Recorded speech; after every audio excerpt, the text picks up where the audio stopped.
Hi friends, welcome to our channel. ఇవాల్టి వీడియోలో అఘోరా ఆత్మ అనే కథతో మీ ముందరికి వచ్చాను. ఇక లేట్ చేయకుండా కథలోకి వెళ్దాం. అతడి పేరు అమరభైరవుడు. పశ్చిమ గోదావరి జిల్లాలో ఉన్న గంభీరమైన అడవిలో ఓ పాత తంత్రపీఠం ఉంది. అక్కడ ఎవరూ వెళ్లరాదు. ఎందుకంటే ఒక నరభక్షక ఆత్మ ఆ ప్రాంతాన్ని ఆక్రమించి ఉంది. ఆ ఆత్మ పేరు అమరభైరవుడు. ఓ అఘోరి, శతాబ్దాల క్రితం చనిపోయినవాడు. కాని అతని ఆత్మ మాత్రం జీవించే ప్రతి శరీరాన్ని ఆక్రమిస్తూ శాశ్వత జీవితం పొందే ప్రయత్నంలో ఉంది. కథ ప్రారంభం. వర్మ అనే ఓ యువ జర్నలిస్ట్ భయంకర కథల మీద పరిశోధనలు చేస్తూ నీలగిరి అడవి గురించి వింటాడు. అక్కడ గత 10 ఏళ్లలో 16 మంది కనిపించకుండా పోయారు. పోలీసులకు ఏ ఆధారాలు లేవు. వర్మకు ఇది సవాలుగా మారుతుంది. అతను తన భార్య మేఘనకు చెప్పకుండానే అడవిలోకి ప్రయాణం ప్రారంభిస్తాడు. ఒక రోజు గడిచిపోయింది. 2 రోజులు. వర్మ గల్లంతయ్యాడు. Phone switch off. Police complaint ఇచ్చిన మేఘనకి ఒక్క శబ్దం వినిపిస్తోంది. రాత్రిపూట కలల్లో అమరభైరవుడు.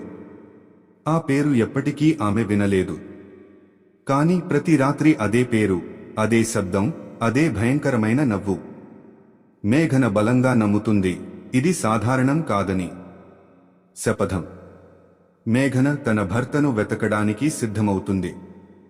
గ్రామస్తులతో మాట్లాడిన తర్వాత ఆమెకు ఓ నిజం తెలుస్తుంది. దశాబ్దాల క్రితం ఓ అఘోరి భైరవ సిద్ధి సాధించాలనే ఆశతో శ్మశానంలో తపస్సు చేశాడు. కాని తప్పుడు పద్ధతులు వాడడంతో అతడి ఆత్మ శాపగ్రస్తమై నరకమైంది. ఇప్పుడు ప్రతి దినచర్యలో ఒక ఆత్మను ఆక్రమిస్తూ తన శక్తిని పెంచుకుంటూ ఉన్నాడు. ఆ అఘోరి పేరు భైరవ తపస్వి. ఇప్పుడు అందరూ అతన్ని అమరభైరవుడు అనే పేరుతో పిలుస్తున్నారు. అడవిలోకి ప్రవేశం. మేఘన గ్రామంలోని ఓ వృద్ధ తంత్రికుడి సహాయంతో అడవిలోకి అడుగు పెడుతుంది. అతను ఆమెకు ఒక రక్షణ తిలకాన్ని, కాషాయ దూకుడు దుస్తులు మరియు ఒక ప్రాచీన మంత్రాన్ని ఇచ్చాడు. ఈ మంత్రం నిన్ను కొంతకాలం వరకు రక్షించగలదు. కానీ అతని దృష్టికి ఒక్కసారి చిక్కితే తిరిగి రావడం అసాధ్యం. అడవిలో అడుగుపెట్టిన మొదటి రోజే ఆమె శరీరంపై అస్పష్టమైన ముద్రలు పుడతాయి. రాత్రిపూట శబ్దాలు, దూరంగా జ్వాలలు, విరుచుకుపడే నవ్వులు. అందరూ అమరభైరవుడి ఉనికిని సూచిస్తున్నాయి. భర్తను ఎదుర్కొనడం. 3వ రోజు మేఘన ఓ ఖండిత స్థలంలో వర్మను చూస్తుంది.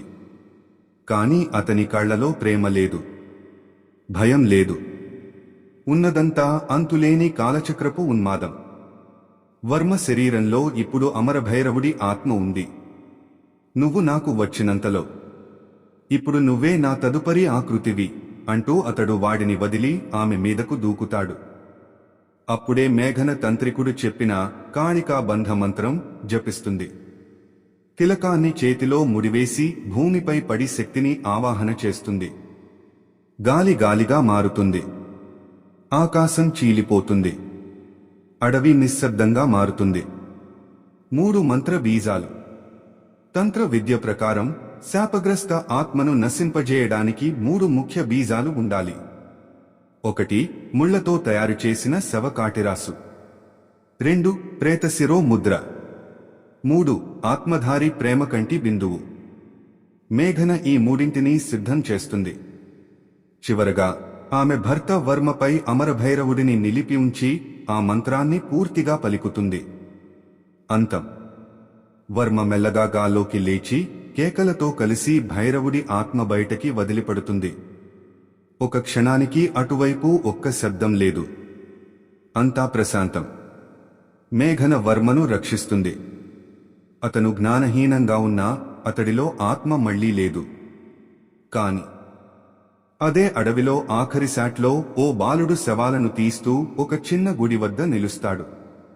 గుడి గోడపై రక్తంతో రాసిన పదం, అమరభైరవుడు తిరిగి వస్తాడు.